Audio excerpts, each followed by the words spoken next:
I invite Mr. Sai Deepak ji here today. Can we give him a big round of applause? And to host him today, we have Sai Teja. And I know this session has been much anticipated by all of us. So with no further delay, I hand over the stage to our esteemed guest. Hari Om all.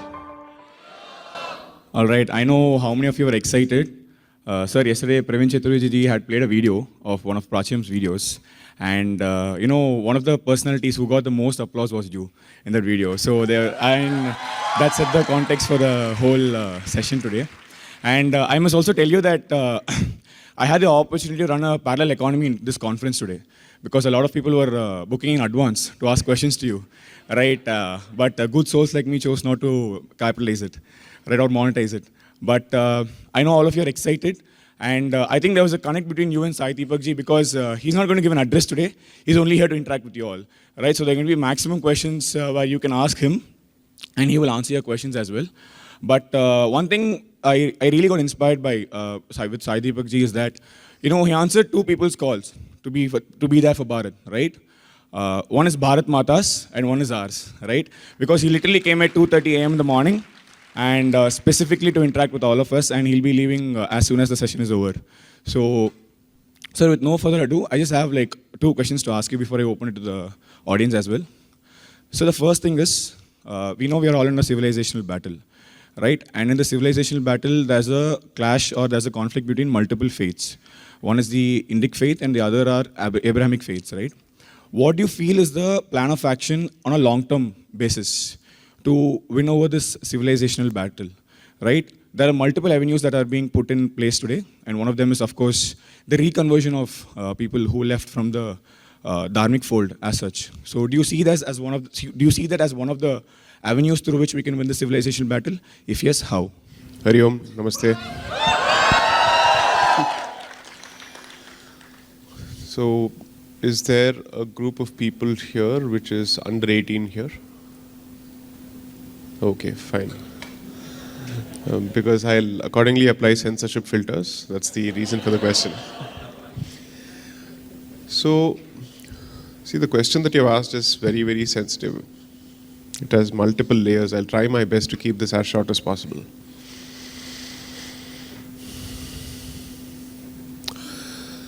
Reconversion has its own set of problems. Just as people are capable of converting for reasons other than spirituality, they're also capable of reconverting for reasons other than spirituality. And Hindu philosophy believes in the concept of sanskara. And sanskaras are transmitted over generations.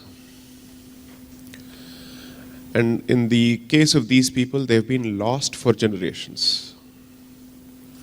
So when you bring them back to the fold, I don't know how many of them will do so due to a true change of conscience or heart.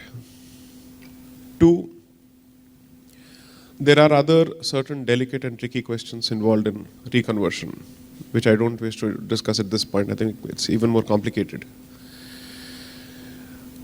Then what is the way forward? Because if their numbers continue to grow at the pace at which it currently is, then obviously not only will we become a global minority, in the foreseeable future, we will become a disenfranchised majority in quite a few states and a useless majority across the country, which it already is to the most part. Then the way forward is to temper the tendencies that come with being a member of an Abrahamic faith. The first thing that I would do is to create legal barriers which result in demographic imbalance. Which is to say, there are countries in this world which have very clear laws with respect to the freedom of operation of missionaries in their own territory. Why does India not have the confidence as an indigenous society to take a position against the operation of missionaries within its own land? That's a question that we have to answer. Because except for addressing that issue, we seem to be addressing every other paraphernalia issue. That's the first central question. Does freedom to operate also mean that somebody gets to proselytize, evangelize, seek funds from outside, particularly when the epicenter of allegiance of both these faiths is not within Bharat? It's either in the Middle East or in Europe. 3, I would also want to look at ways of Indianizing their thought process, or let's call it Hinduizing their thought process, and maybe give it a couple of generations, at the very least 2 generations, before welcoming them back to the Hindu fold. Not before that. There may be exceptional instances where you produce somebody like a Kalam or somebody like Sri K.K. Mohammed.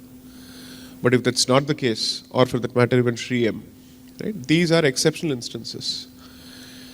And when you speak of the mainstream, you don't speak of exceptions, you speak of the norm. And when you speak of the norm, the general tendency is to not look at an individual, but to look at the group. So I was giving this example last evening when in a conversation with someone. There are several foreign tribes who have been accepted as part of our Varnashrama Dharma. But when they were not accepted on an individual basis, but they were accepted on a group basis. So entire tribes would be accepted either as part of V1, V2, V3, V4, depending on the characteristics that they exhibited. Because you certainly understand the concept of a group think, a group psychology, and certain group attributes. That's not to stereotype people, but to accept that when you come from a common background, then regardless of your individual expressions, there are bound to be certain common attributes that you display across the board. So I would want to wait for at least 2 generations. And until that happens, I would use the time to keep pummeling and hammering the aggressive tendencies.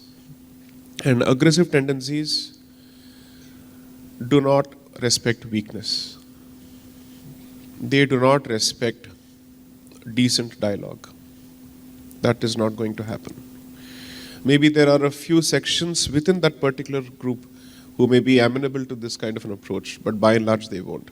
You want examples? Okay, take a look at history. I don't think the aggressive tendency of the Second World War Germany or Japan could have been handled through dialogue.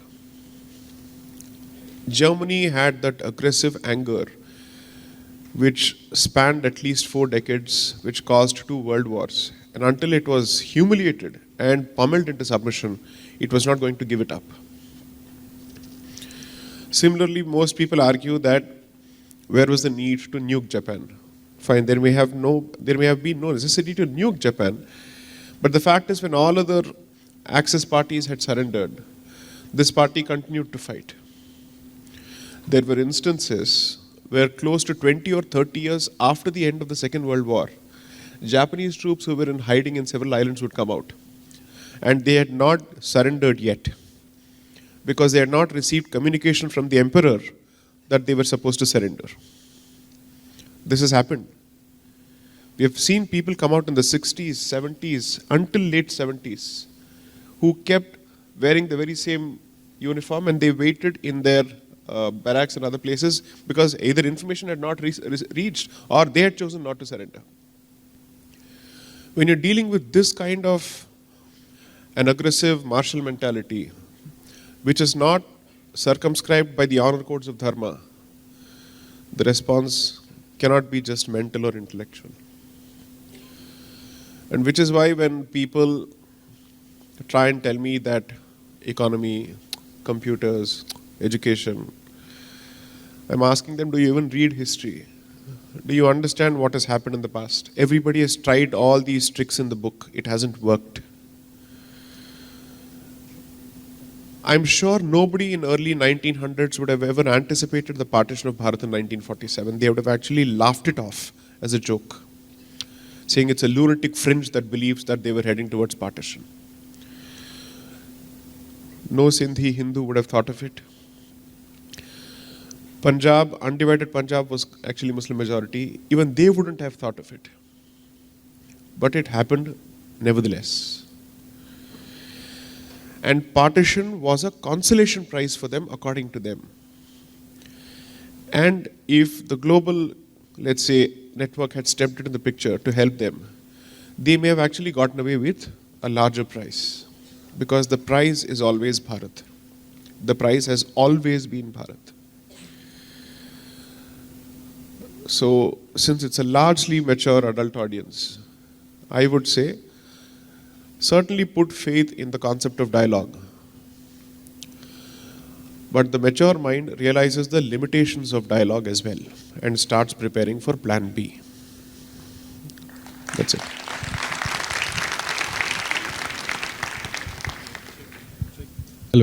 Hello. So I usually go through a warm-up phase. I slept at 5 o'clock, so give me a few minutes before the fireworks start. We'll start. And I just wanted to bring in an observation, sir. Yesterday, Swami Vijnananji addressed the audience here. A youngster had asked Swami Vijnananji that while they can enter or add working or serving under the Catholic Church in their resumes, adding that they worked or served the society under RSS or many other dharmic organizations leads to sort of discrimination or whatever, right? And Swami Vijnananji told, we're not here for perception, we're here to defend. So I think that's similar to what you're talking about. More than intellectual, it's also about getting on ground. And I just have one more question before I open to the audience, and it's a two-part question. Before you go to the next question, I'll just answer an extension of this, and this is a very crucial follow-up. You see, Hindu philosophy, or let's say Hindu family of faith systems, has been created around a central core. And whether anybody likes it or not, the central core will remain the Vedic religion under any circumstances. When the Vedic religion remains strong, then looking at that strength, other panths or sampradayas start gravitating around that core, and they have an incentive to stay with the core.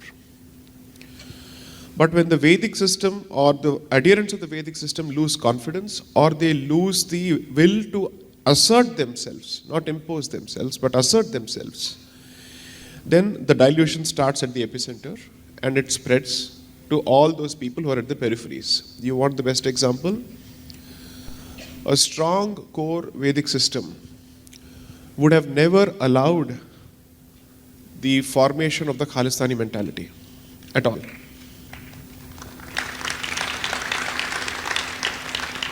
Now you look at the ripple effect and the second order effect of the Khalistani mentality. Now, because the adherents of that particular mentality believe Hinduism is a religion of cowards, I don't wish to be with cowards, so they have gravitated away from you. This will then start with even those sampradayas which see themselves as dharmic sampradayas. Khalistanis, of course, don't. Because if you believe that strength and power have no role to play even in the realm of religion, then that is rank stupidity in head display. Whether it is religion or the secular world, strength makes a huge difference, because strength translates to conviction. And conviction effectively means that you're willing to walk the talk. So all dharmic minorities will remain within the dharmic fold only when the dharmic core majority continues to assert itself. And the single biggest problem is the dilution of the core, especially after 1857. That's my reading based on discussions with people, that's my reading based on the reading of the material. So until the Vedic religion finds its confidence and realizes that the first missionary faith of the world is the Vedic religion, and as long as it stops deluding itself from constantly believing in this lie that we don't proselytize, no, our ways are different, our means are different, and we hope for a change of conscience. It's neither power nor money, but it's actually a change of heart through experience. Until you actually believe in that reality, you will continue to fight this boxing match with both your hands tied. Thank you so much, sir. My next question is a two-part question. First is, the year 2025 marks the 50th year of the youth movement of Chinmaya Mission, Chinmaya Yoga Kendra. And a lot of youngsters are here who are part of Chinmaya Yoga Kendra. So what would be your message to the youngsters over here? And the second part of the question is, Swami Chinmayananda was a great visionary for all of us. What aspect of his inspired you? So, I think in one of my lectures at Hansraj College, I had made this point that the binary between the mental and the physical needs to be broken. And the need of the hour is what I've said before, is the SIP principle. I would expect young Hindus to be spiritually fit, intellectually fit, and physically fit. You don't have the option of leaving any of these. And I say this as someone who's benefited from all three aspects. It makes a huge, huge impact. I think in 2019, at a temple, at a Durga temple in Sunnyvale, I had actually made this point. There was a time when Jews were thought of as an exclusively scholarly community or a mercantile community with absolutely no martial aspect to them. Sanatanis are going through a phase where they are also seen in the same mold, and that's terrible. A worldview or a society which has given the concept of Kshatriya to the rest of the world shouldn't go through this kind of an emasculating phase. And that happens when you downplay the importance of physicality. So around that time, Jews were going through a phase of churn. This is before the establishment of the World Jewish Congress in 1897 by Theodor Herzl. They were still wondering what should be the way forward. So quite a few people were looking at political aspects, quite a few people were looking at the societal aspects. So some people basically said, no, we shouldn't have a Jewish state at all, despite being hounded out from several countries of the world. Some people said that if the Jewish state happens, then we will be a persecuted community for the rest of our lives. So let's not do it. Some people basically said that there is something deeply problematic in our faith, and that is why we constantly lose. Can you see the parallels between their thinking and our thinking? Some people said that we lack the physical vigor to defend ourselves, and the only thing that we stuck to was the Torah and the Talmud, and that's why we couldn't defend ourselves. So the non-ultra-Orthodox Jewish communities were targeting the ultra-Orthodox Jewish communities for saying that you only followed the book, but you did not have the guts to stand up. Now you see how the parallels are? Then one person, I think his name was Lev Jabotinsky, basically said, we first need to start from the outside and then move within.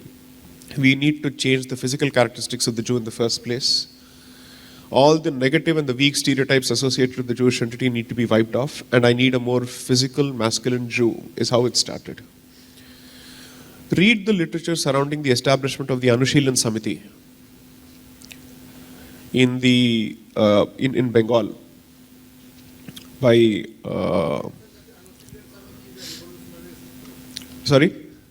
Right, I'll just mention. Right. So, Anushilan Samiti was set up in Bengal by Sri Aurobindo and others. Okay, fair enough.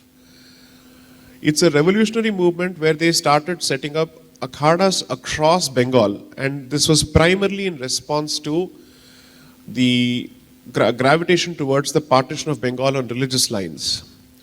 Because most people assume that the worst riots that Bengal has seen is the post-1940 or the direct action day riots. But if you actually look at the literature surrounding the riots of 1905, 1906, it was a dress rehearsal to what happened in 1946. So in response to that, they started actually investing in it. Subsequently, around 1919 onwards, when the Sangathan movement had gradually started, they also started drawing inspiration from several principles of the Anushilan Samiti.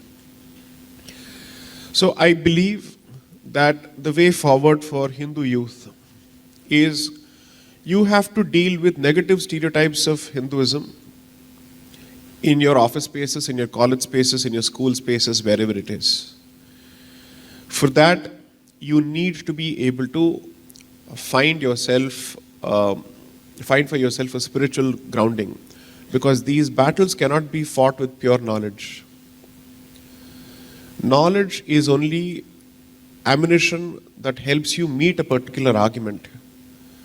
But if there is a single contribution that I would say that I have brought to the table over the last 6-7 years, it's not just argumentation. It is the ferocity with which I argue, it is the belief with which I argue, it is the conviction with which I argue, and that conviction will never come unless and until you practice your faith.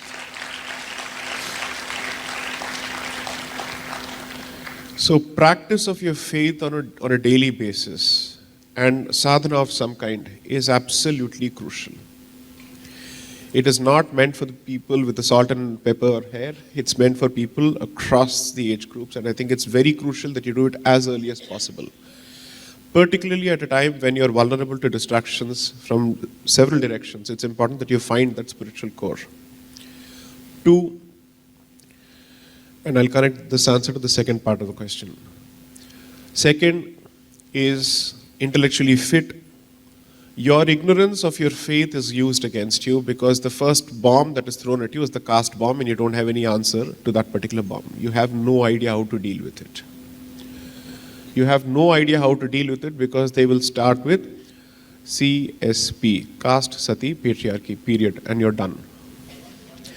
Caste, sati and patriarchy. Sati and patriarchy, and after that you have zero answers.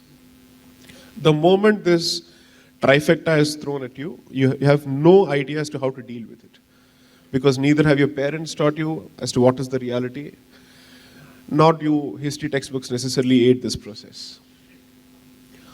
The physical aspect is important because I have seen this personally, that when the opposite side knows that it's losing an argument, it starts showing its true colors, which is physical in nature. If someone believes that I've always had only verbal arguments, please don't be under that impression. Because campuses are not easy places to survive with this kind of an opinion. There have been instances, especially in the great state of Tamil Nadu, where people would come and wipe off the vibhuti and go while you're walking on campuses. All sorts of slurs will be hurled against you.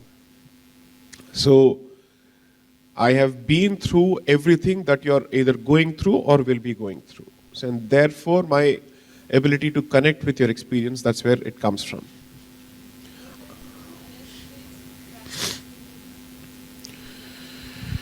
One, I would say, is that every community and every family obviously has had some kind of sampradaya that it has subscribed to. There is a very clear reason why I ask people to go back to their own sampradayas. One, when you go back to your sampradaya, which will necessarily have a caste element to it, or a jati or a varna element to it, you will realize the nexus between your jati identity or your varna identity and the sampradaya that you subscribe to. That will offset the sense of shame that is associated with the caste identity. And that will tell you that everyone has a place in the dharmic fold. Second, it ensures continuity in terms of a certain heritage. In quite a few places, most of the Kula Devata temples do not have the next generation of Purohits because nobody is there to take care of the temple anymore. So that's critical. 3, unlike others, every day of the week is a Hindu day. We don't need a Saturday or a Sunday or a Friday. Right? Choose one day. You have a responsibility towards 3 sets of deities. Your Kula Devata, your Grama Devata, and your Ishta Devata. Start with the first 2. Destiny will lead you towards the third, whenever it is meant to. Don't let go of it. This is where Swami Chinmayananda's contribution comes. Because if there are 2 movements in this country which have managed to attract youth towards Hindu Dharma, one is Ramakrishna Mission and second is Swami Chinmayananda. They have made Hindu dharma more relatable, and their brilliance was their ability to repackage Hindu dharma in a manner that it could be fed. Idli has to be fed to the McDonald's generation, so they made Make Idli. This is crucial. The core remains the same. It is the presentation that has changed so that that message is relevant to the circumstances that you live in. And take it from me, and I say this with no sense of arrogance at all. Everyone who is contributing to the messaging is actually doing the very same thing. We are drawing from the very same core literature, and we are trying to repackage and tailor it to your existing circumstances so that you know how to apply it in your situations. So I don't think we're all presenting anything original. The originality lies in articulation and presentation, not in the core message. That remains the same because Sanatana Dharma has always been the same. Next.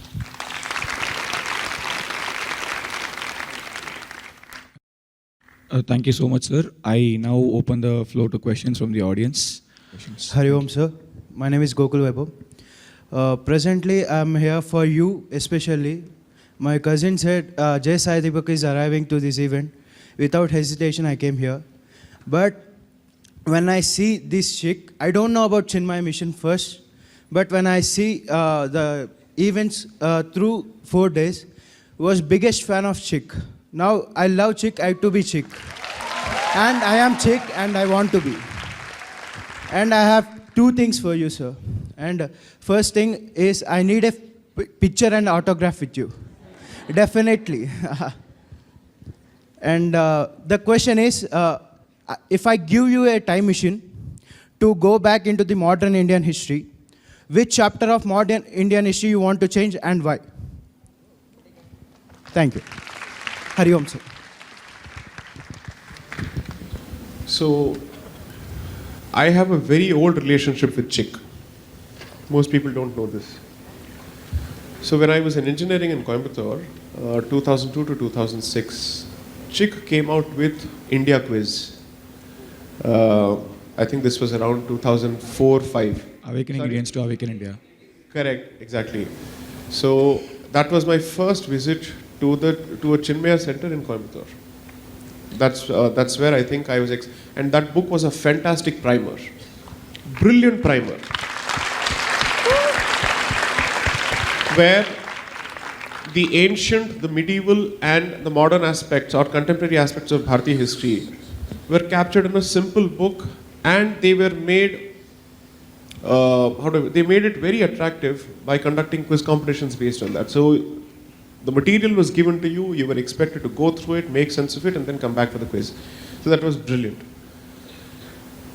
Now, coming to the question of which phase in history. There are 2 particular phases. I don't believe that the Muslim invasion phase is actually a phase of defeat. I don't see it as defeat at all. It took us a while to gather our wits and understand what exactly are we dealing with. Because you see, I think for several centuries we made the mistake of projecting our rules of civility and code of war onto a barbaric code. You were giving them the benefit of doubt that the dignity and civility with which you were willing to fight a battle is the exact dignity and civility with which he was willing to fight a battle, which was never the case.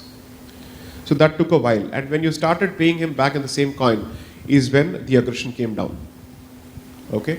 And there, 2 legends stand out. I would say the first legend in this regard, who understood how this beast had to be tackled in a very, very realistic way, and perhaps the smartest of ways possible, which remains relevant even today, is Chhatrapati Shivaji Maharaj. So,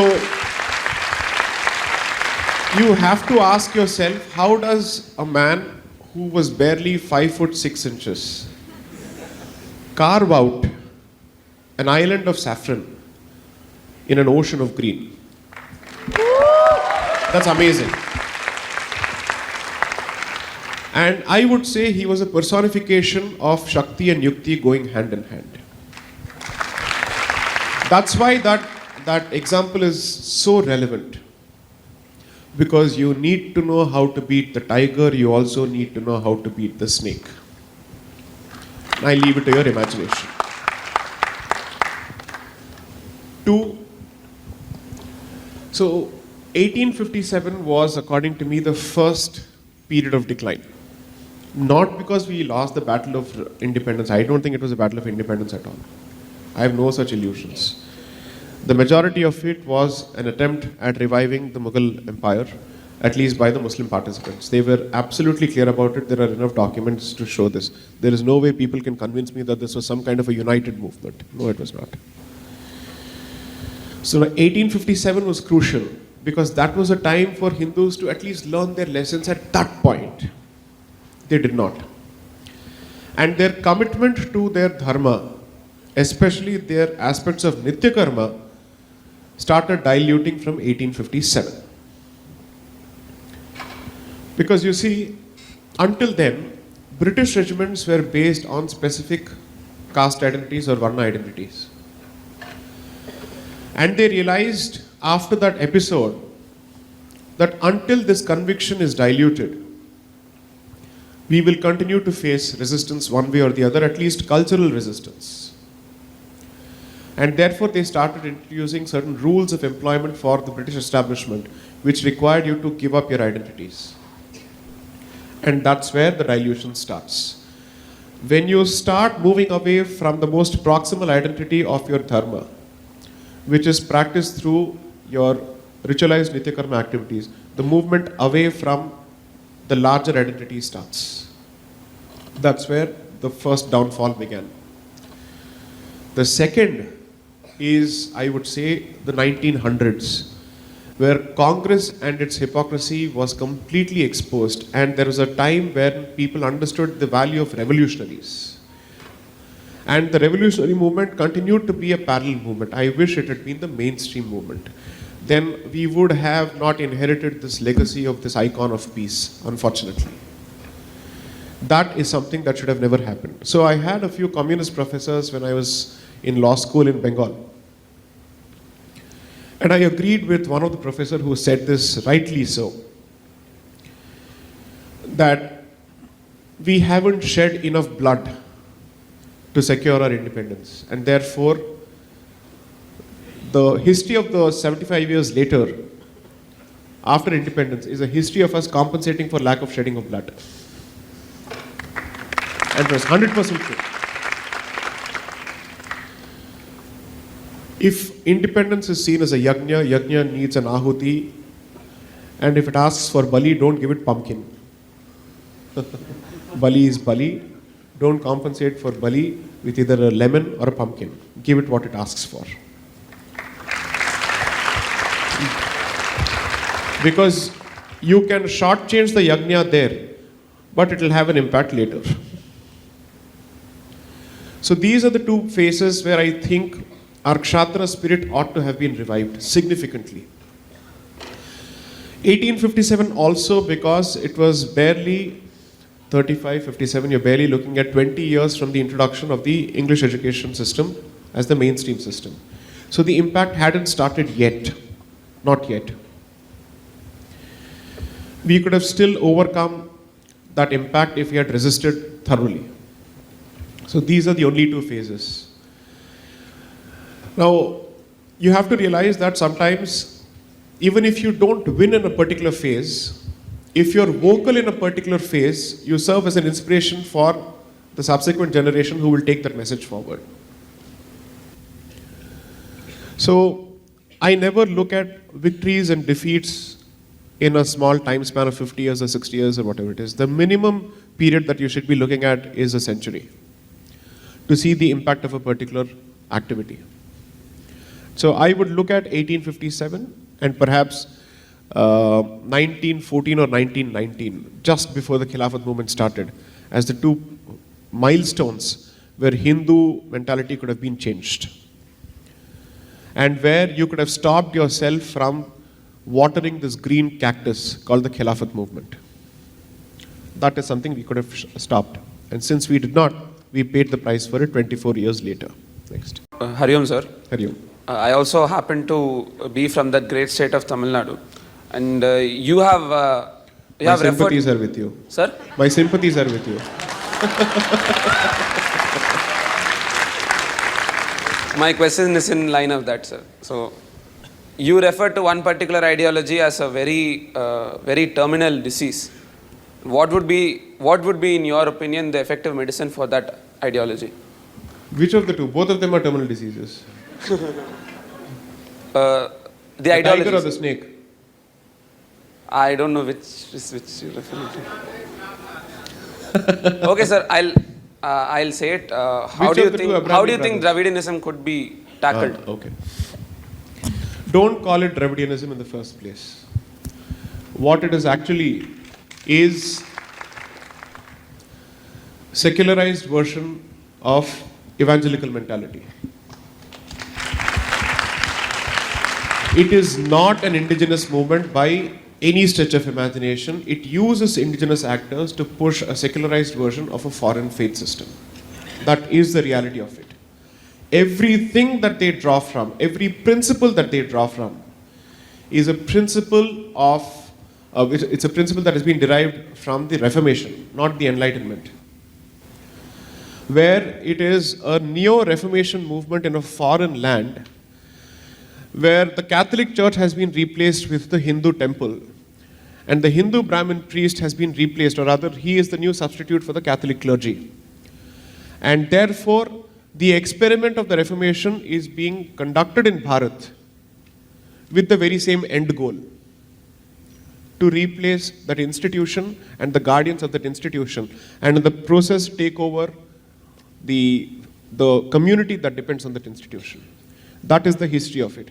I ask myself the simple question: could the Dravidian movement have withstood the test of time and history as an independent indigenous movement without the support of external actors? Evidence says it couldn't have.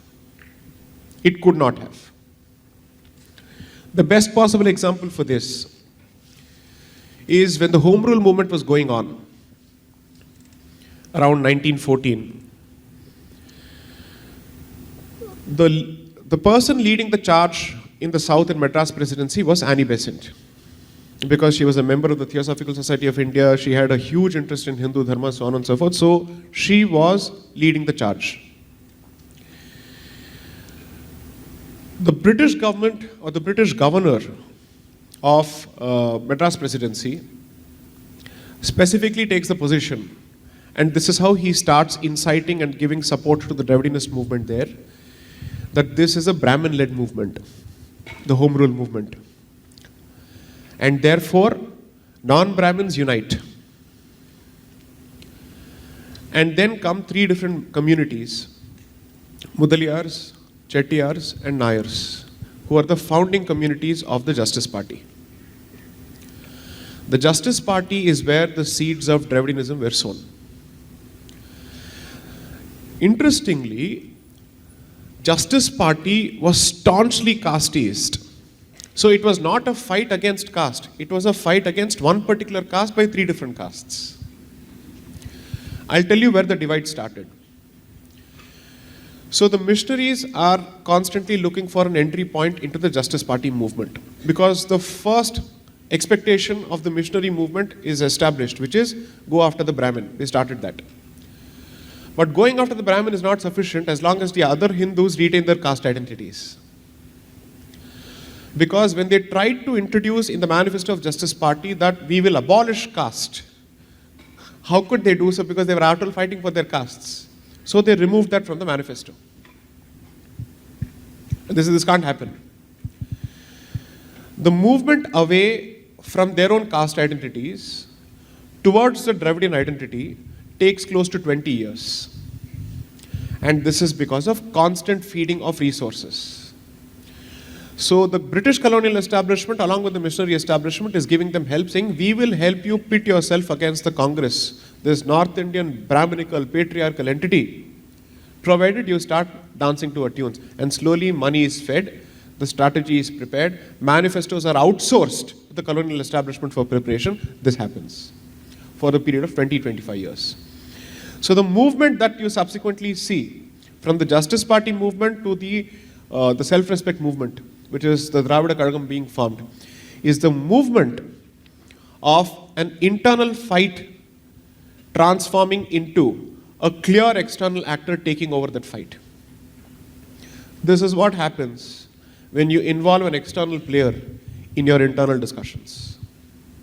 You can continue to have your difference of opinion as to which caste is dominating, which caste is supreme, so on and so forth. You can keep fighting till the cows come home, pun intended. But do not let the other person have a table or have a seat at this table. He has no business talking to us.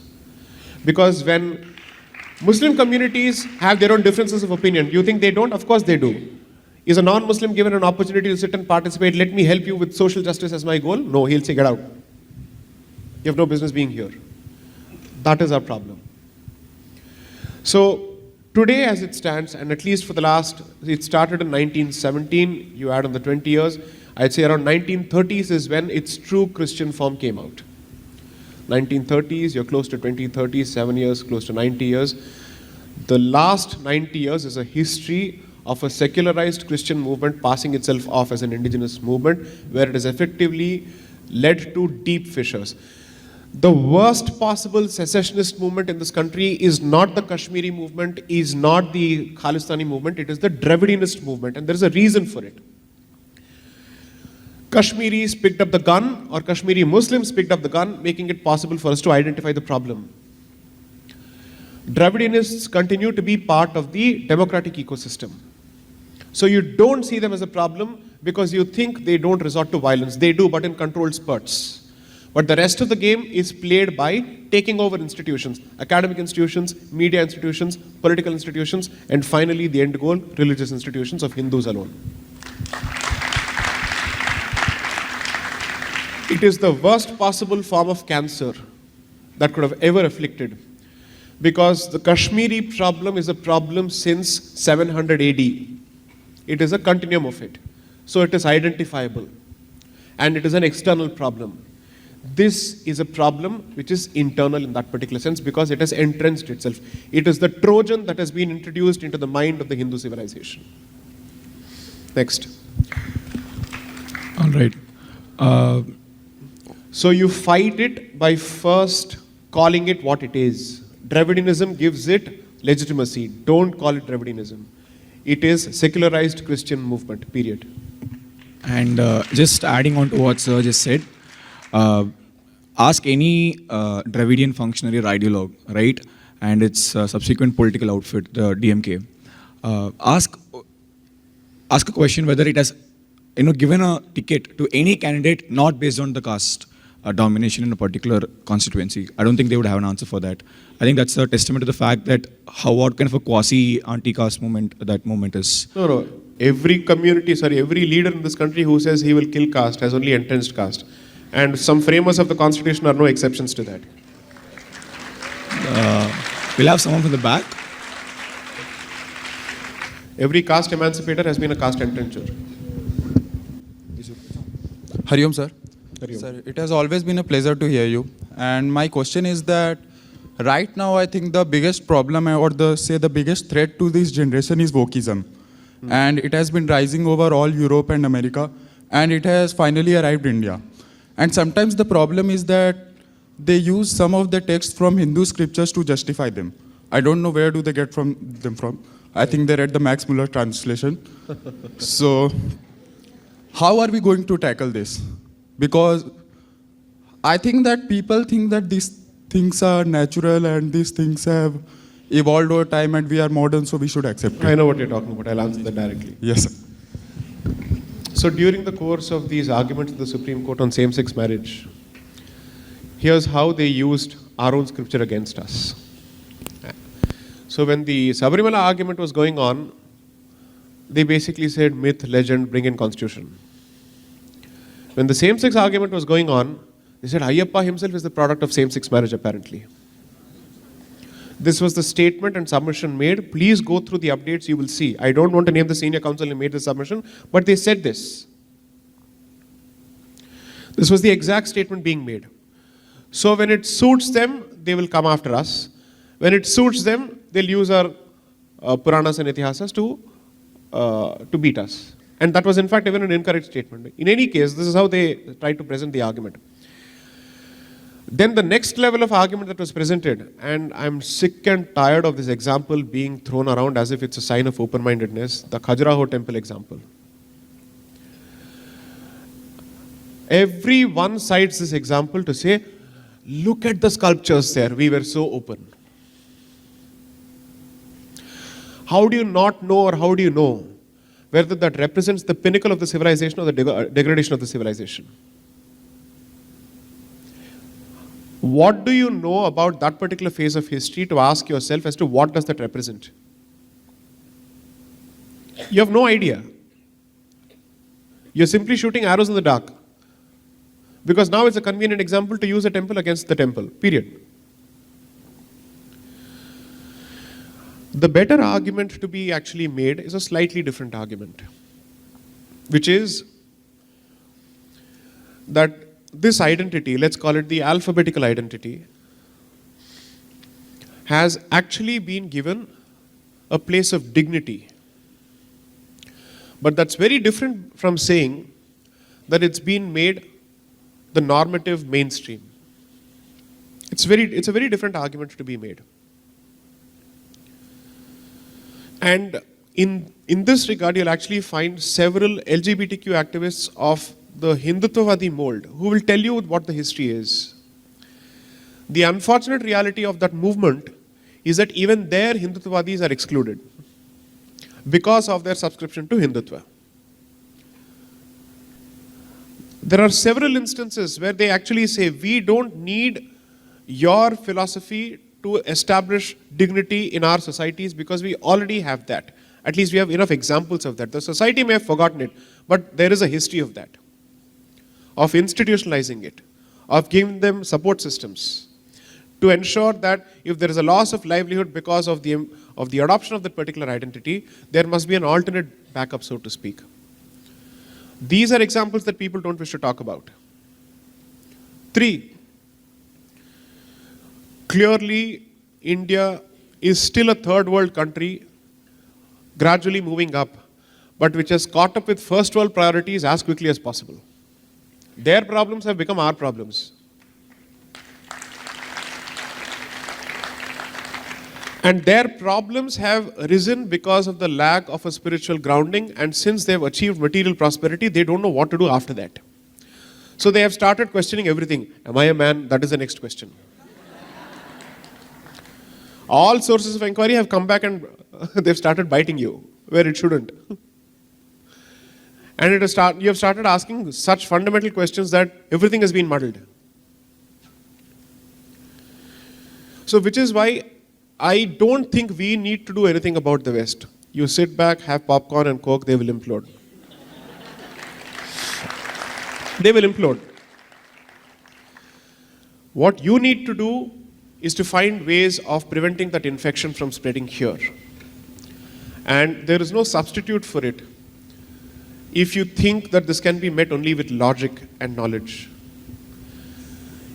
In most circumstances in life, the filter is not knowledge.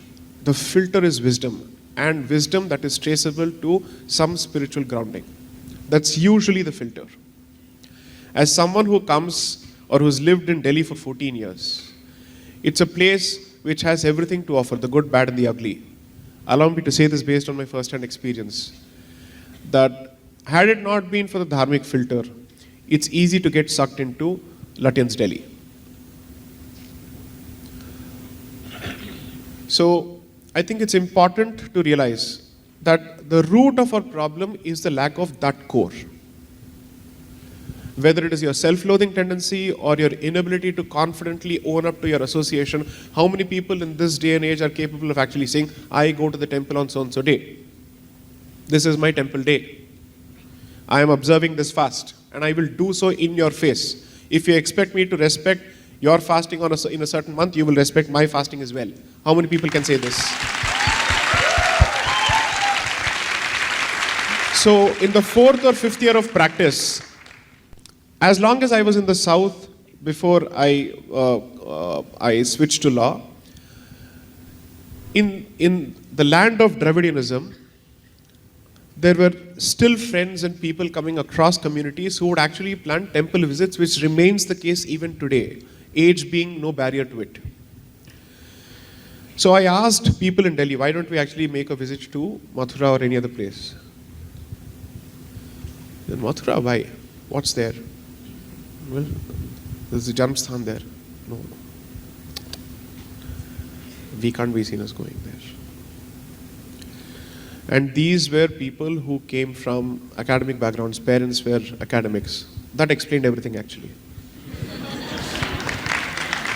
If you're an academic in Delhi, the red flag goes up immediately. Unless proven otherwise. And from there it has come to a point where now people are sporting Hanuman stickers on their cars openly, finally. That is what people aren't able to digest. Oh, angry Hanuman, angry Hindutva, toxic masculinity, they start. So, the society and schools cannot do what your parents must be doing. Because we are trying to catch up after the horses have bolted from the stables and trying to catch you at the tertiary stage, what should have been done in the primary stage and the secondary stage. So these are all band-aid efforts. The most localized, proximal, sincere and effective effort comes from the parent. I had the opportunity of reading out a message that I got on Instagram yesterday. Just allow me to read this out. And I'm not fabricating this. I can give you the timestamp also. I can tell you the name of the person, but I won't. Because the person has been kind enough to share such a heartfelt message that it was really moving. This is apart from all the hate mail that I get. And this is such a poignant message that I was just wondering how to respond to this poor child. So it says, this is a girl, and Hare Krishna sir, I'm an ISKCON devotee. I just saw your video where you're asking people to stop their children from becoming woke. This is why I'm picking up this example. From becoming woke. But what should those children do whose parents are themselves woke? What do you do for the child? No support system within the family. It goes further. I am a devotee, but my parents, especially my father, is not letting me practice my faith peacefully. He is torturing me mentally. He is telling me, I will not let you complete your education. Go ask your God for money. I will not do anything for you from now on.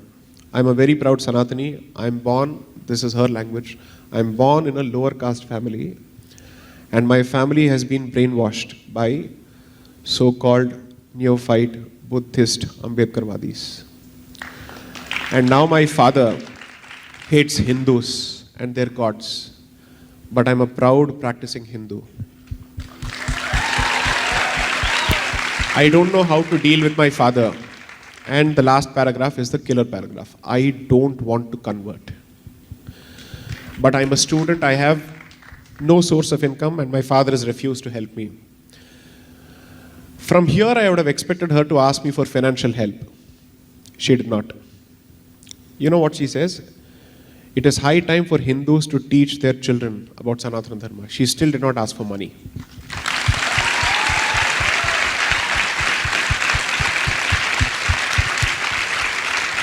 You have that as an example, which is why I still have faith in Hindu youth across communities. And you compare and contrast this with the arrogant South Bombay types.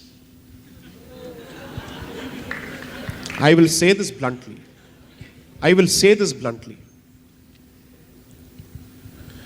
Compare this person who really has no reason to hold on to her faith when she is being tortured by her own parents, with the well-fed, affluent, arrogant types who have their pastime is to take pot shots at the community, at its faith systems, at its cultural systems. So in a way, I'm actually happy that the efforts of the last 6-7 years have started bringing out these emotions to the fore. That people like us are not talking into ether, we are not interacting with the wall, we are actually interacting with a very live audience, which is finally presenting its problems and it's asking for solutions. At the very least, they're asking the right questions. She could have completely said, sir, I need money, help me. I would have completely bought it. I would have bought it. She chose not to. So imagine the self-respect the girl has, the dignity that she has, and her commitment to her dharma, because the priority of that message was dharma and not money. So therefore, if that is the textbook example of what is worst, what is saving that poor child is her devotion, is her Sanatana spirit, not anything else. Yes, go on. Anybody, you choose. This is not scripted, so I'm not telling him who to choose.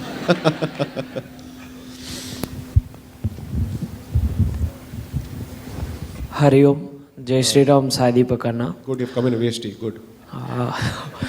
My question is regarding your love life. Let me finish the question.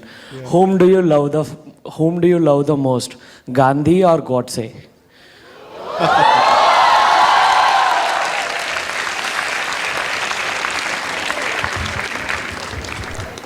Clearly not the first G.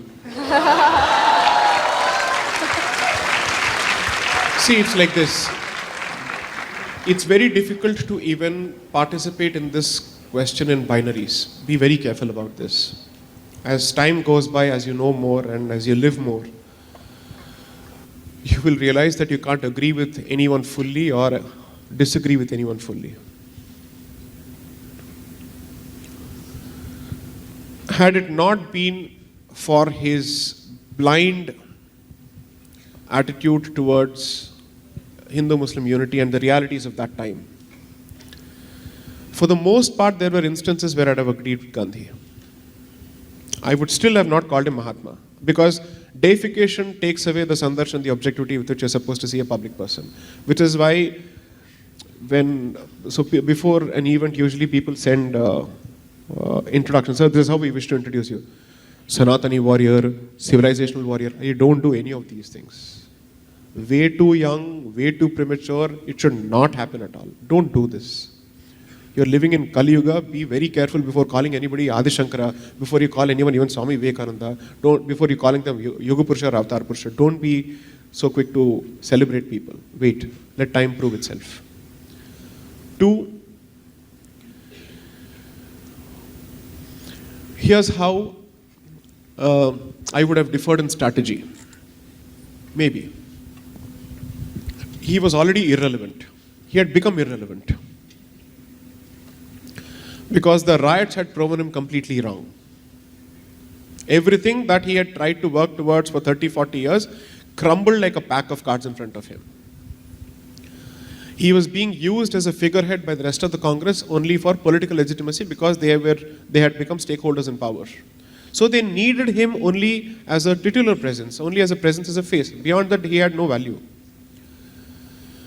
Why would you want to make a martyr out of an irrelevant person? He was barely a step away. Wait for him. Let nature take its own course. You don't make a martyr out of anyone. Don't do that. You don't do that. The calculation is problematic for multiple reasons, because one act of yours has effectively rendered everything that you stood for useless.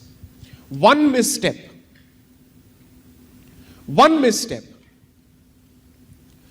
Remove that final act from the second G's life, and then ask yourself, what is it about him that you agree or disagree with? Take away that last act, and then do the analysis. Similarly, take away Gandhi's last phase and do the analysis. It's unfortunately the final act that remains in public eye and in public memory. Okay, violence is wrong. Killing of a person is wrong. Would you have said the same thing when Bhagat Singh killed Captain Saunders? Right. So in principle, you don't seem to have a problem with people killing each other, even if it's an assassination. Right. So now that we have addressed the central question, that use of force seems to be acceptable to you in certain instances. then what exactly is the problem? Is the next question. Did Shivaji go and embrace that Khan in a Jatu Ki Jappi? No. That fellow wanted to, in a different way, but he got what he deserved. Right? Okay. Now, if these are the instances, what is it about modern history that has changed your attitude towards the use of force? Why is it that you seem to be perfectly okay with the use of force until 1857? Why is it that you're absolutely okay with the use of force in the medieval period? What changed? The introduction of this word called constitutionalism into Hindu spirit and public discourse. That changed. The introduction of the Arms Act, which took away your weapons, that changed everything. All your martial arts were proscribed and banned. That changed everything. So, I have just asked you a simple question. The person responsible for Jallianwala Bagh was assassinated in London. Do you disagree with it? Okay. Now, did the person who was assassinated participate in the massacre himself directly? No. He did not wield a weapon. And still you chose to go after him. Why? Because you hold him vicariously responsible for deaths of people. That is the principle behind it. So what comes out of this analysis is, you don't seem to have a problem with the use of force, and you also agree that there's no point in going after the foot soldier, you must go after the person who you think is responsible. Now, haven't the answers emerged? I ask you to apply your analysis. I am not justifying anything under the sun. I am asking you to transpose the very same logic to a different set of actors and ask yourself, okay, if this were to be fed in an AI system with similar factual circumstances and similar considerations, what would the chat GPT say? I am not saying anything. I have said nothing. Mahatma remains Mahatma. Yeah. Next question. Can you have someone from the back there?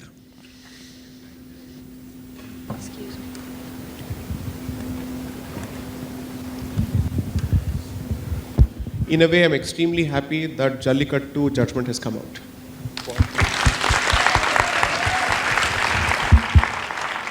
It is a martial tradition kept alive to keep the martial spirit alive in peacetime.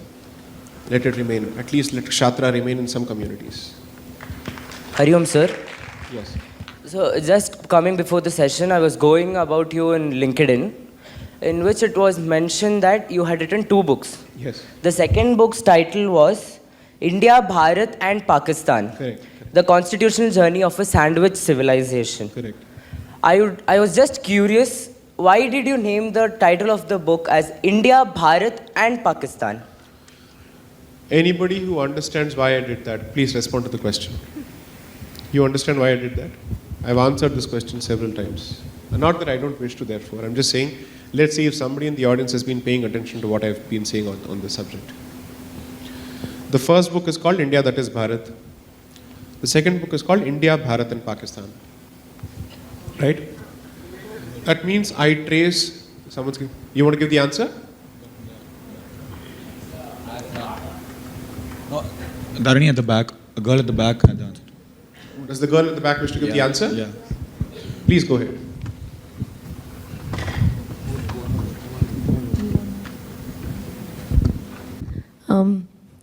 I'm not sure, but I can try. I think India and Bharat is not the same. Bharat is the nation that was there before the colonization and the ruling. And India is what became after the colonization existed. Right. India is not what we stand for. India is not the nation that it was before. Bharat is different. Right. Bharat is what we are now. We are Bharatiyas because we believe in the culture of Bharat. India is what culminated after the colonization, after the westernization, after the move towards westernism. Right. And sir, since I've gotten this opportunity, I want to say that I was really... Smart. I was really inspired by... You said that we should be aggressive, like the youth should be aggressive. And when you said it, I was a little bit. No. Change aggressive with assertive. That's all I'm saying. Sorry, assertive. Yes, assertive. When you said it, I was kind of shocked because never had I heard a public figure saying so openly. But from the way you spoke, I understood why it's necessary. So thank you, sir. Thank you. Thank you. That's the lawyer making a politically incorrect message politically correct. That's the answer.